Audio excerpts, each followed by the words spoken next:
episode 14 of Inner Mastery, and this podcast is teaching you the secrets within you so life can start to build you up rather than break you down. And in today's podcast, I'm talking about a tendency that we all have that is actually breaking us down and realizing that, yes, you can control some things in life, but you can't control everything. And understanding where that desire to control, that feeling of responsibility, well, if I just had done this or if I do that, things will be different.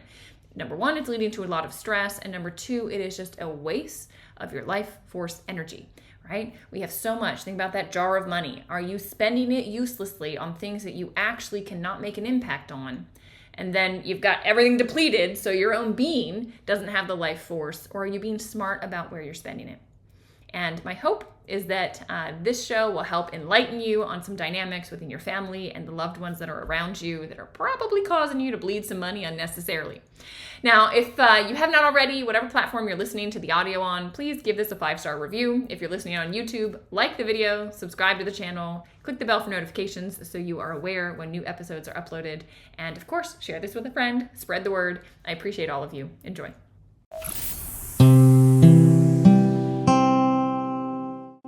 Danielle Matthews here, your Inner Mastery teacher, and today I want to dive into one of the most common tendencies I see that myself has and that many of the students I work with have, where we're getting tripped up, we're spending useless life force, energy that could be put to much better uses internally, and we're just expelling it externally, trying to control outcomes, trying to control situations, taking responsibility for things that really we have no responsibility for.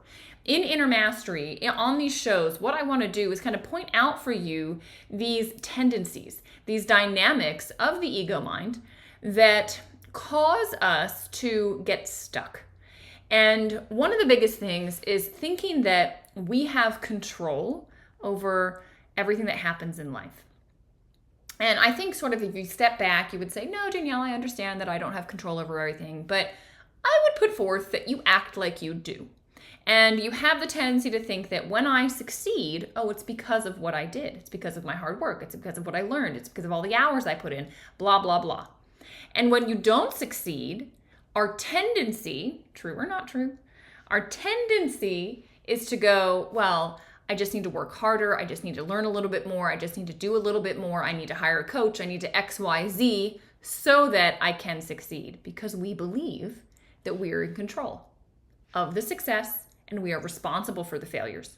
And so we control the variables so that it becomes success. Now, but when we step back, we go, no, I understand I don't control everything. Well, you're acting like you do. And so what I want to remind you, just gentle reminder, is look, you have the right to action, but not to the results of your action. So you are allowed to exert your knowledge, your abilities, your doing onto the world, but you need to release any outcome from happening. I'm an entrepreneur. I have been for the last decade, and I've coached and trained hundreds of people in my network marketing business. And I see, it's so interesting. Sometimes I look and there's people that try so hard. They do everything they're supposed to be doing and they're not getting success. And then I have other people that seem to be kind of in la-la land, and all of a sudden they just like trip into and stumble into success. And you just sit back and you go, well, why is this happening? It shouldn't be that way. The person that's working hard should succeed, and the one that's like just kind of goofing around and not even sure what they're doing, how come they're getting to succeed? That's not fair. And I've just witnessed it over time, and it's allowed me, right? My business is my spiritual practice. It's where I take these concepts and I apply them because you see them so vividly. It's like painted out so clearly. And I always just trust, man, there is something happening on a level that I don't understand. The divine order, right? The divine plan. It's like, look, that soul might be needing to learn a certain lesson where they need to let go of control. Maybe that soul that is doing all of the work and trying so hard, maybe the lesson they're supposed to be learning is to relax, to learn to flow with life, to stop trying to control everything. And so the more that they do and try, they're just going to bump into the same wall because they're being asked to learn a different lesson. I don't know. It's just one of these things that I've realized, man, there's so many dynamics happening that I don't understand.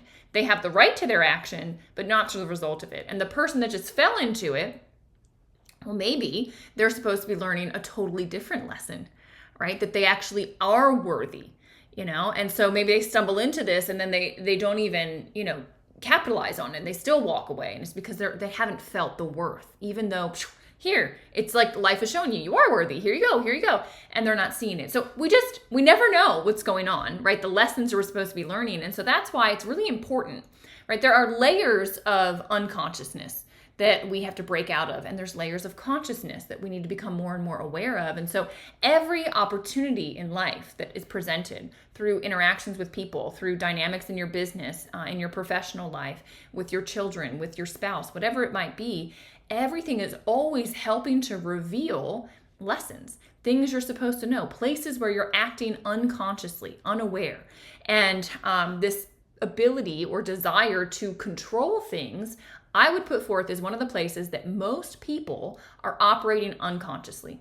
And I want to bring the light of consciousness to it. I want to bring awareness to it. And so by shining the light and saying, hey, remember, you can control your piece, but then you got to let go.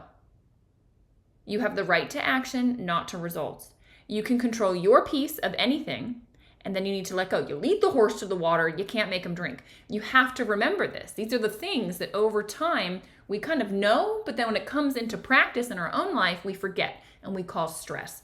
And one of the things I see happen most with people is that we feel like we need to control or we take responsibility for the experiences of other people. I was just at an event over the weekend and there were about 70 people at this event. It was a celebration. And I was with someone that's super introverted. Like they just don't like to be around people. And I felt this responsibility to help them have a good time. Like, well, let me just get you a drink, or why don't you come out with me and I'll show you the food that's there. Or, I saw this person out there. I know you really like them. Why don't you come? And they were like, I'm totally fine to just sit in here like by myself on my phone while everything goes on out there. And I couldn't understand. I was feeling responsible for them, and I was finding myself getting pulled down because it seemed to me that they were down, and anxious and uncertain. And the reality is, I have no responsibility for that person's experience of life. I can't do anything. I can offer, sure. I can offer to get them a drink or to show that, hey, there's food out there. Hey, did you know they brought the food out? Or hey, your best friend just arrived. I can do those things. I have the right to act, but not to the result of action. And I should not be emotionally attached to the outcome. This is the piece where we all fall down, myself included, right? I teach what I need to hear because I caught myself in it this weekend going, why are you attached to like the situation like this? Why do you care how this person is experiencing this event? It's not your responsibility. But how many of you, all right, can find yourself in that going, oh yeah, I see. Like when I've brought people to situations, I feel like they need to have a good time. I try to take more responsibility. And I would say the dynamic happens most profoundly in our like nuclear families, in the people that we hold dearest to us. Do you see how when someone is going through a challenge in a family, it's almost like a domino effect. You see this ripple into the people around them. And it's like when some person, say, has a health challenge, all of a sudden you see how that stress bleeds out onto the others. And I want to show you something. I think this visual is so powerful. I put this together for an event that I was just sharing at the other week, a women's symposium. What I said to them is, look, you are not responsible for others, but we have this tendency when we have a loved one that's in a hole, right? Let's say that they have an addiction problem. This is something that I think a lot of us have friends or family members that have gone through this. Our tendency is to just run over, jump in, and come down next to them and say, I've got you. I'm here. You don't have to go through this alone. You can depend on me. And we think that by jumping into the hole, we are somehow taking the burden off of them. And if I had just explained this to you without the visual, you would say, yeah, like when I go to help, it's because I want to shoulder some of it for them. I want to make it a little bit easier for my loved ones. And the truth of the matter is, when you look at it this way, you can see, well, you didn't actually take the burden off of them. They're still in the hole. It's just now you've given the burden to yourself. You're also in the hole. And you might need some saving too, because when you hold that burden, it gets heavy and it can break you down. And guess what? That person can grab a shovel and they can start digging it deeper, which is what we see a lot with addiction, right? Before they hit rock bottom and they choose to make it a change, you're getting dragged down with them, worried at night, up at night. Where are they? They're on the street. What's going on? How can I help? What can I do? Stop for a moment and realize that you are actually, they didn't do this to you. You chose to jump into the hole. You chose to get yourself emotionally involved, and you are choosing to allow it to burn your life force energy, for the mind to just go crazy and the emotions to go crazy about this. And I am not suggesting that you don't help loved ones. Not at all. Here's what I'm suggesting. Come to the side of the hole. Stand on the edge. Don't jump in. If you jump in, you're going to need to be saved too. You're going to need support. Stand on the edge with your tool belt, with all the support, all of the wisdom, everything that you can have to help. Reach your hand out and say, hey, come this way. I've got you. I'm right here. But you're there in a stable place for yourself. You're standing on solid ground yourself. You are not tied into whatever decisions they make. The implications will not cause more stress for you. You know that soul is on their own journey. That soul is needing to learn a powerful lesson. And perhaps I can play some role in showing them towards, guiding towards a potential solution and a potential understanding that's deeper. But until they're ready, I can't make them get out of that hole. But as soon as they are ready, I'm going to be right here. And I'm going to have all my tools at my disposal to help. This visual hopefully will stay with you. I know it does with me, where I realized like over the weekend, I was like, oop, you're jumping into the hole. Like, get out of the hole. Now it's just a silly little example, but you'll watch it now. It's like dominoes in a family. You'll see people just jump in and it's like, well, it's all consuming. I can't do anything else. Well, so-and-so is dealing with this. They're dealing with it. You're not. Right? You're fine. Your health is okay. Yes, it might change the dynamics of how you're spending your time and what your day-to-day is going to look like and how they can be or not be in your life. But the truth of the matter is you're okay and you can accept everything like we talked about before. The number one trick of the ego is not accepting. It's resisting what's present. So stop resisting that someone's having a challenge. Accept that they are and just say, okay, they're learning something right now. What can I learn? And how can I be supportive? And what can I do that's going to allow me to be there, but not cause stress within my own being? This is huge.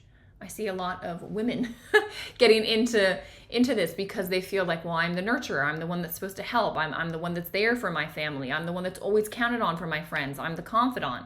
Yes, stand on the edge of the hole. Don't jump in, and you can be there.